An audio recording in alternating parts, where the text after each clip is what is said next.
Very good morning, class 9 students. How are you all? Open to page 33, Geography. We resume with our lesson 4, Climate.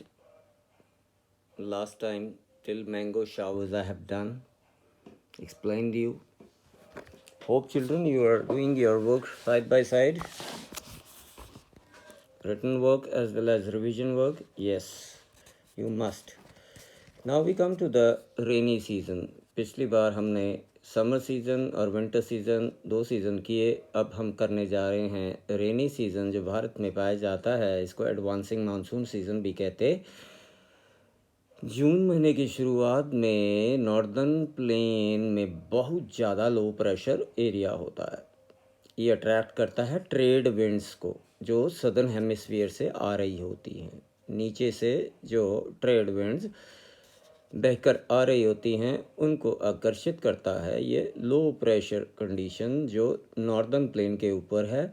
और south east trade winds जो अब warm सब tropical areas southern ocean के ऊपर से बनकर चल पड़ी है.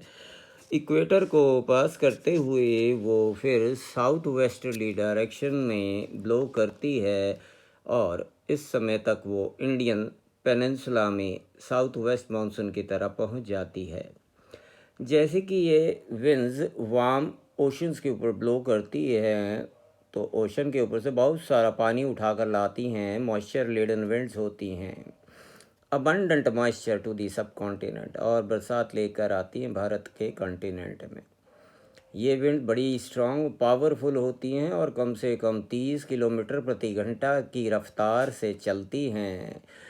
अगर हम देखें तो एक्सट्रीम नॉर्थ वेस्ट इसका एक्सेप्शन है. बाकी द मॉनसून विंड्स 1 महीने तक पूरा देश को कवर करती. साउथ वेस्ट मानसून का इनफ्लो जब भारत के अंदर आता है तो ये एक प्रकार से पूरा वेदर बदल देता है. सीज़न के शुरुआत में जो विंडवर्ड साइड होती है वेस्टर्न घाट माउंटेन्स की वो बहुत भारी बरसात 250 सेंटीमीटर की तकरीबन बरसात महसूस करती है, वहाँ पड़ती है. डेक्कन प्लेटो और कुछ हिस्से मध्य प्रदेश के भी इतनी बारिश महसूस करते हैं वहाँ होती है. हालांकि वो रेन शैडो एरिया है फिर भी बरसात काफ़ी होती है. इस सीज़न में north eastern part of the country में मैक्सिमम बरसात होती है. मौसीन राम आपने सुना होगा पहले चेरापूंजी. अब इससे भी ऊपर एक पहाड़ी इलाका खोज निकाला गया है जिसका नाम है मौसिन राम. ये दुनिया का सबसे बड़ा और भारी बरसात वाला इलाका है इंडिया में. मौसिन राम याद कर लीजिए. पहले सी से था अब एम से है. ये नई इजात है, नई कार्ड है, नई खोज है. मौसिन राम जो सदर्न रेंजेस हैं खासी हिल्स में हाईएस्ट एवरेज रेनफॉल पूरी दुनिया में पड़ती है. अभी मैंने आपको बता दिया. रेनफॉल जो गंगा वैली में है वो धीरे धीरे धीरे धीरे ईस्ट से वेस्ट की तरफ कम होती चली जाती है. गंजेटिक प्लेन में राजस्थान के हिस्से और गुजरात के हिस्से ये ड्रायर हिस्से पाए जाते हैं और यहाँ बहुत ही कम बरसात होती है. आपने सुना है तभी तो ये रेगिस्तान इलाका है. एक और फिनोमेना इसके साथ जुड़ा हुआ है मानसून के कि उसको एक टेंडेंसी होती है कि वो बरसात को तोड़ता है, ब्रेक करता है. इस तरह से उसके पास वेट और ड्राई स्पेल्स मतलब सूखा भी है, हवा में थोड़ा गीलापन भी है, थोड़ा थोड़ा बौछार देती है. दूसरे शब्दों में कहें तो मानसून के रेन जो होते हैं वो कुछ ही समय के लिए, कुछ ही दिनों के लिए, कुछ ही टाइम के लिए आती है. थर थर थर थर थर आई बस 10 मिनट और ख़त्म. बारिश रोज़ आती है. ठीक है, धूल धूल सी आ जाती है ऊपर पानी के साथ, बौछार के साथ. ये होती है monsoon showers. These breaks the monsoon are related to the movement of the monsoon trough. बहुत सारे कारण हैं. इसी ट्रफ पर एक्सिस के ऊपर मूव करने वाली नॉर्थवर्ड और साउथवर्ड उत्तरी भाग में और दक्षिणी भाग में एक स्पेशल डिस्ट्रीब्यूशन बरसात का डिटरमिन करती है। और जब एक्सिस मानसून ट्रफ के ऊपर से प्लेन्स की तरफ दोहराता है, मूव करता है, तो इन इलाकों में भी बहुत अच्छी बरसात हुआ करती। दूसरे हाथ पर अगर हम देखें, जब एक्सिस शिफ्ट होता है हिमालयाज़ की तरफ नॉर्थ में, longer dry spells in the plains, मैदानी इलाकों में काफ़ी देर देर तक बौछारें पड़ती हैं और वाइड स्प्रेड बरसात अकर करती है सारे पर्वत श्रृंखलाओं में, सारे माउंटेनियस रीजन्स में, एरियाज़ में, जहाँ कहीं हिमालयन रिवर्स भी बह रही होती हैं। पूरा बरसात का इलाका हो जाता है इस समय। ये हैवी रेंस, डिवास्टेटिंग फ्लड, नष्ट करने वाले, बर्बादी करने वाले फ्लड, हड़ जिसे कहते हैं, ये भी लाती है। बहुत बारिश होती है, कंटिन्यूस बरसात होती है, जिससे कि बहुत सारी ज़िंदगी ख़त्म होती है, प्रॉपर्टी ख़त्म हो जाती है प्लेन्स में। बाढ़ की बाढ़ बंदों को, घरों को, डंगरों को, सामान को अपने अंदर डुबो कर साथ ले बहा कर, बहुत सारे जानवर मर जाते हैं, बहुत सारे दुनिया के लोग मर जाते हैं इस फ्लड्स में। ठीक है जी भाई। These heavy rains in the wake devastating floods causing damage to life and property in the plains। मैदानी इलाकों में बहुत ज़बरदस्त बाढ़ आ जाती है, जिसका प्रभाव वहाँ की ज़िंदगी, वहाँ के माल असबाब पे पड़ता है। मैंने आपको बताया, सब कुछ बह जाता है, डंगर डूब जाते हैं, लोग मर जाते हैं, घर बर्बाद हो जाते हैं।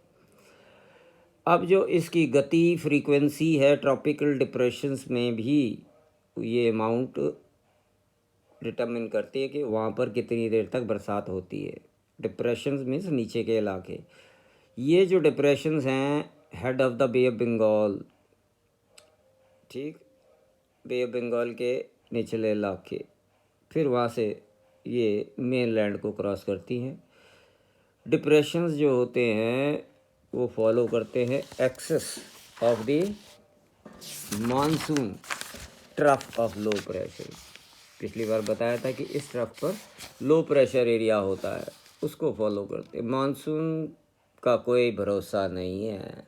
The monsoon is known for its uncertainties, मतलब इस मानसून का कोई भरोसा नहीं है। ऑल्ट्रेशन होता रहता है, बदलाव होता रहता है। कभी सूखी हवा, कभी हवा में थोड़े थोड़े स्पेल्स, गीलापन, थोड़ी सी बारिश, हल्की बारिश, उसकी इंटेंसिटी कम होती है, फ्रिक्वेंसी कम होती है, ड्यूरेशन कम होता है, समय कम होता है, थोड़ी देर के लिए आती है। जैसे पीछे बताया 10-12 मिनट के लिए सर तर तर तर तर तर तर तर आई और ख़त्म। अब दूसरे इलाकों में एक पार्ट में हमने बताया कि वो भारी बरसात के कारण बाढ़ भी आ जाती है। और ऐसा ही नहीं, कुछ इलाके ऐसे भी होते हैं अपोजिट में, जो कि रिस्पॉन्सिबल होते हैं ड्रॉट्स के लिए। क्यों? जैसे बढ़ा था अभी पीछे के गुजरात और एरियाज़ ऑफ राजस्थान बिल्कुल ड्राई होता है जब वहाँ भारी बरसात हो रही है, माउंटेनियस एरियाज़ में, हिमालयन रीजन्स में, और नीचे नॉर्दर्न गैंजेटिक प्लेन में, गंगा वैली के ऊपर काफ़ी तकड़ी बरसात होती है। तो कुछ इलाके गुजरात और राजस्थान के ऐसे भी होते हैं जहाँ पर अकाल पड़ता है। वो बारिश बहुत स्कैंटी होती है, 10 सेंटीमीटर के आसपास, पानी नहीं मिलता पीने को, सूखा पड़ जाता है। ठीक है। ऑफन इरेगुलर होता है मानसून के इसका अराइवल मीन्स आना, रिट्रीट मीन्स वापस जाना। हैंस कभी कभी फार्मिंग, किसानों का फार्मिंग शेड्यूल भी ये खतरे में डाल देती है। ये मानसून कभी कभी आपने देखा ना, कितनी बरसात होगी, सारी गेहूं बर्बाद हो जाती है किसान की। हो जाती है कि नहीं? जितना पानी चाहिए उतना चाहिए। ड्राई स्पेल चाहिए, long and heavy and intensity वाली बरसात नहीं चाहिए लॉन्ग ड्यूरेशंस के लिए। उससे क्या होता है, वो डिस्टर्ब करता है फार्मिंग शेड्यूल का, और मिलियंस ऑफ फार्मर्स इस चीज़ से महरूम रह जाते हैं, कमाई से महरूम रह जाते हैं, फसल ख़राब हो जाती है। अब आता है आखिरी, रिट्रीटिंग पोस्ट मानसून। इसको ट्रांजिशन सीज़न भी कहते हैं। बस इसी वर्ड को आप अगर समझ ले तो आप बना के लिख लेंगे। ट्रांजिशन सीज़न, एक जगह से दूसरी जगह एक तरह का मौसम दूसरे मौसम में तब्दील होता है। अक्टूबर और नवंबर में जो सूरज का साउथवर्ड की तरफ मुँह हो जाता है, मतलब पृथ्वी साउथ साइड की उसको फेस कर रही होती है, तो मानसून ट्रफ पर लो प्रेशर एरिया बना हुआ होता है नॉर्दर्न फर्टाइल प्लेन्स के ऊपर। और वहाँ का जो ये लो प्रेशर बना है नॉर्दर्न प्लेन्स के ऊपर, अब ये थोड़ा वीकर हो जाता है, कमज़ोर पड़ जाता है। इसको रिप्लेस करता है फिर high pressure system.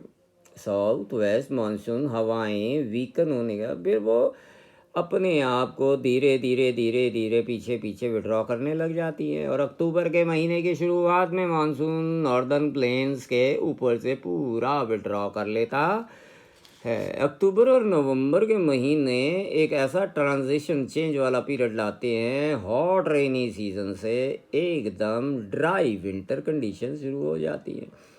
The retreat, ये जो मानसून का वापस जाना, ये क्लियर मार्क करता है, क्योंकि आसमान नीला साफ, कोई बादल नज़र नहीं आता, और धीरे धीरे टेम्परेचर बढ़ना शुरू हो जाता है। सूरज चमक रहा है, नीला आसमान, साफ आसमान, कोई बवंडर नहीं, कोई बादल नहीं, कोई गड़गड़ाहट नहीं, और धीरे धीरे ग्रेजुअली टेम्परेचर इंक्रीज़ करता है। और जैसे जैसे टेम्परेचर हाई होते हैं, नाइट्स कूल और बड़ी मज़ेदार हो जाती हैं नींद के लिए, सोने के लिए। नाइट्स में ठंडा हो जाता है, लैंड अभी थोड़ा थोड़ा मॉइस्ट होता है। हाई टेम्परेचर की कंडीशंस में और ह्यूमिडिटी, वेदर जो है बहुत ही सारा दिन भर ऑप्रेसिव रहता है। इसको हम कहते हैं अक्टूबर हीट। इसको कॉमनली अक्टूबर हीट कहा जाता है, क्योंकि ये सेकेंड हाफ ऑफ अक्टूबर में होती है। और मरकरी का लेवल अब धीरे धीरे धीरे धीरे नहीं, बड़ी तेज़ी तेज़ी से नॉर्दर्न इंडिया में गिरने लगता है। मतलब समझ गए ना, mercury begins to fall rapidly. Fall का मतलब टेम्परेचर लो होना शुरू हो जाता है, और जब टेम्परेचर लो होता है, low pressure condition north western India के ऊपर, ये get transfer to Bay of Bengal. ठीक है, अब जगह ले ली बे ऑफ बंगाल की नवंबर के महीने में शुरुआत के, फिर ये शिफ्ट होती है। ठीक है, साइक्लोन आते हैं, साइक्लोनिक डिप्रेशंस के साथ एसोसिएटेड होती है। फिर अंडमान सी के ऊपर, अंडमान के ऊपर आइलैंड कह लो, अंडमान आइलैंड और अंडमान सी भी साथ में ही है, उसके ऊपर ओरिजिनेट करती हैं। ये cyclone generally east coast of India को क्रॉस करके वहाँ हैवी और वाइड स्प्रेड काफ़ी इलाके में बरसात गिराते हैं। ट्रॉपिकल साइक्लोन्स जो होते हैं ना, ये भैया बहुत ही ज़्यादा डिस्ट्रक्टिव होते हैं, तहस नहस बर्बादी लाते हैं। जितने भी थिकली पॉपुलेटेड डेल्टाज है, गोदावरी नदी के, कृष्णा नदी के, कावेरी नदी के, अक्सर इन डेल्टाज में अक्सर साइक्लोन पाए जाते हैं। फ्रीक्वेंट साइक्लोन्स आते हैं जो कि लाइफ और प्रॉपर्टी को, जिस तरह आपको बताया बाढ़ करती है, ऐसे साइक्लोन भी जिस जगह आता है वहाँ की ज़िंदगी को दूभर बना देता है। प्रॉपर्टी और माल असबाब जान का ख़तरा बहुत बन जाता है। कभी कभी ये साइक्लोन कोस्ट, उड़ीसा के कोस्ट, वेस्ट बंगाल और बांग्लादेश कोस्ट पे भी आ जाते हैं। बड़ी भारी बल्क में रेनफॉल लाते हैं कोरोमंडल कोस्ट में ये डिप्रेशंस साइक्लोन्स के। Next topic, distribution of rainfall. Western coast और नॉर्थ ईस्टर्न भारत में के कुछ इलाकों में 400 सेंटीमीटर की रेनफॉल पूरे साल भर में पाई जाती है। हालांकि 60 सेंटीमीटर वेस्टर्न राजस्थान, काफ़ी कम है, 400 के बनिस्बत आप देखो 60 सेंटीमीटर, राइट, 60 सेंटीमीटर कम है उन लोगों के लिए। गुजरात के इलाके, राजस्थान के इलाके, हरियाणा और पंजाब के इलाके, ये 60 सेंटीमीटर रेनफॉल पाते हैं। रेनफॉल जो होती है इक्वली लो होती है डेक्कन प्लेटो के एरिया में, या सह्याद्री माउंटेन्स ईस्ट में। ठीक है, जैसे हिमगिरी है ऐसे ही शिवालिक है, ऐसे ही सह्याद्री माउंटेन्स हैं, डेक्कन प्लेटो के उस पार पाए जाते हैं। और आपको पता है कि ये रीजन बहुत कम बरसात क्यों महसूस करता है? ये तीसरा एरिया है जो कि कम प्रेसिपिटेशन का एरिया, जैसे कि आपको पढ़ा था शुरुआत में जम्मू एंड कश्मीर में, लेह लद्दाख, वैसा तो लो प्रेसिपिटेशन एरिया हो जाता है। बाकी का देश जो होता है वो सारा कंट्री मॉडरेट रेनफॉल प्राप्त करता है। स्नोफॉल बहुत कम इलाकों में होती है, रिस्ट्रिक्टेड एरियाज़ में, और वो है आपको पता है lesser Himalayas and upper Himalaya regions. Himalaya पर्वतों में बर्फ़ का बर्फ़बारी होती है पर कम होती है। अगर हम नेचर देखें, मानसून का नेचर देखें, एनुअल रेनफॉल, सालाना बरसात जो होती है ना, वो हर साल एक जैसी नहीं रहती, वो वैरी करती है ईयर टू ईयर। 2000 में कुछ, 2002 में कुछ और 2012 में कुछ रिकॉर्ड किया जाता है, राइट। रिकॉर्ड की जाती है रेनफॉल। रेन गेज एक ऐसा डिवाइस है जिसको ज़मीन में आधा गाड़ा जाता है, आधा ऊपर रखा जाता है। अगर आपने पढ़ा हो, बरसात जब भारी गिरती है तो उसमें सेंटीमीटर में रेनफॉल रिकॉर्ड होती है। आइए, अभी आई थिंक ये लास्ट हिस्सा है आपके क्लाइमेट का।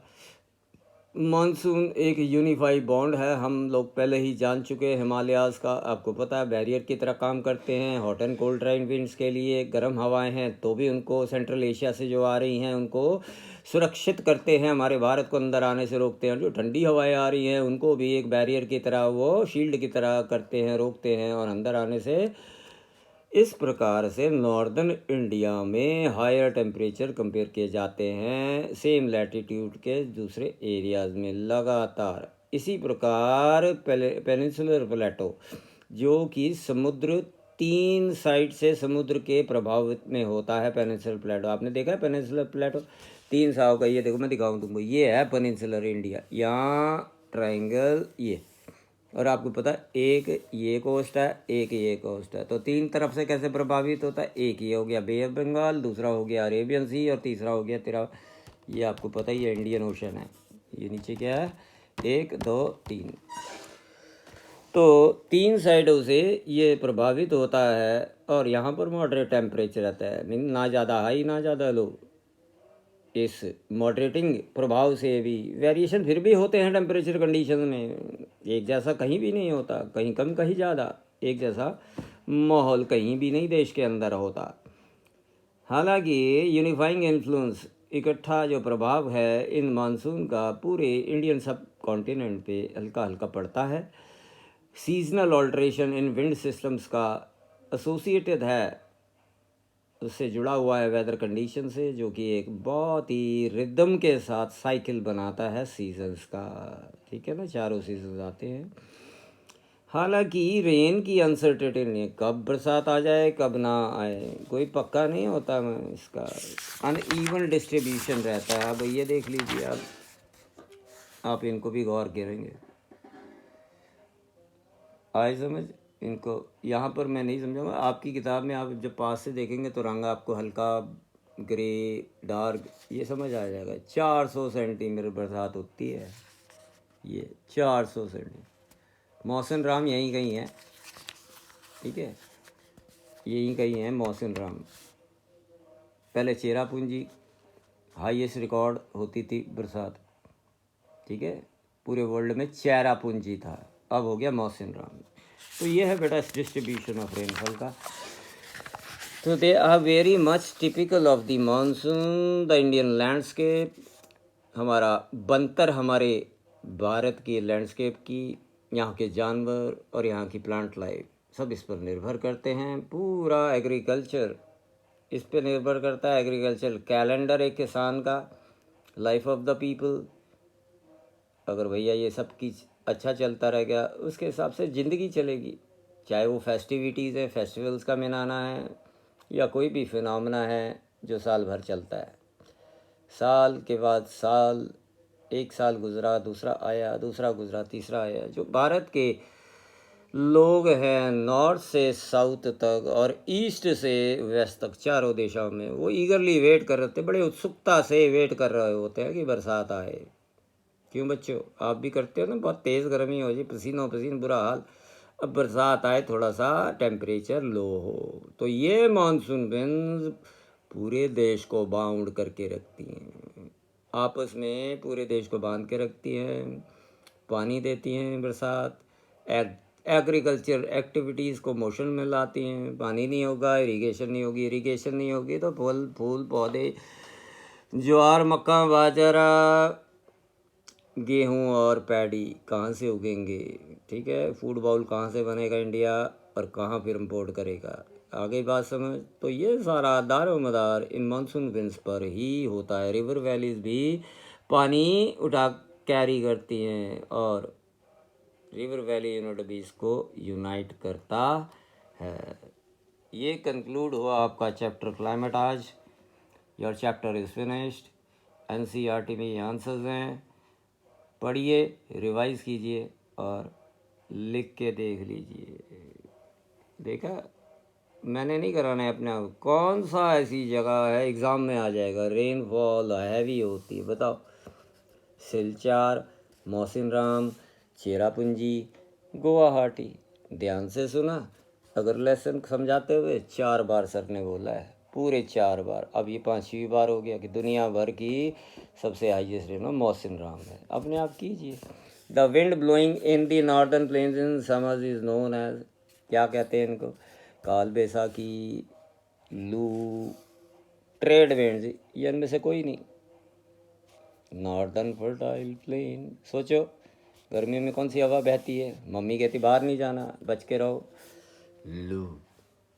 Okay children, thank you and have a nice day. अब नेक्स्ट टाइम दूसरा चैप्टर होगा और ज्योग्राफी नहीं, अब इकोनॉमिक्स या हिस्ट्री का देखते हैं। ठीक है बच्चों, साथ साथ करो बच्चों। My students, please see, SST is an important subject and it should be handled side by side so that you get good marks. And this subject is too scoring, and even you can get 98 out of 100. Okay, children, thank you and have a very nice day.